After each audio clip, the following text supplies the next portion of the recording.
ya 2%.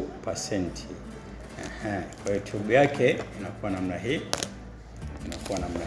Hii ndio tube yake. Kama unavyoona ni vaginal cream, wakiwa nazo vaginal cream kama unavyoona hapo.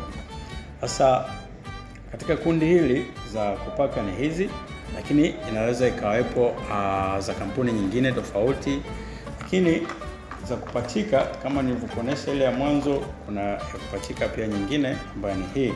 Sasa hii ina uwezo mkubwa kuliko hii.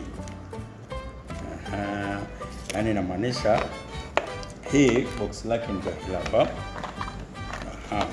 Hii inaitwa Gynex. Jina la kibiashara inaitwa Gynex. Yenyewe ina mchanganyiko wa dawa mbili kwa sababu ukifungua hapo utakuonyesha. Ukifungua hapo unavuta kama hivi. Kwa hii kidonge unakuwa unakipachika hapa kidonge.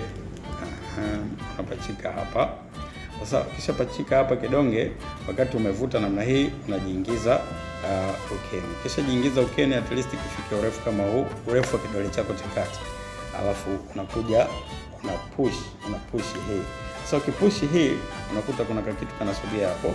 Sasa hii inasukuma ile kidonge na inakuwa imedondokea ndani. Kwa hivyo unakuwa tayari umeshaweka. Kutoka hapo unasafisha hii na maji na sabuni vizuri, unakung'uta ili kae kavu. Kwa hivyo utakuja kutumia tena siku inayofuata. Hivyo dawa hii inaitwa tumesema inaitwa Candistac, lakini hii ni jina la kibiashara. Jina la dawa yenyewe ni Clotimazole.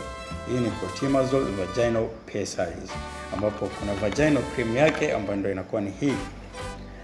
Na hii ziko za kampuni tofauti. Hapo nimewekea tu mfano hii, lakini ziko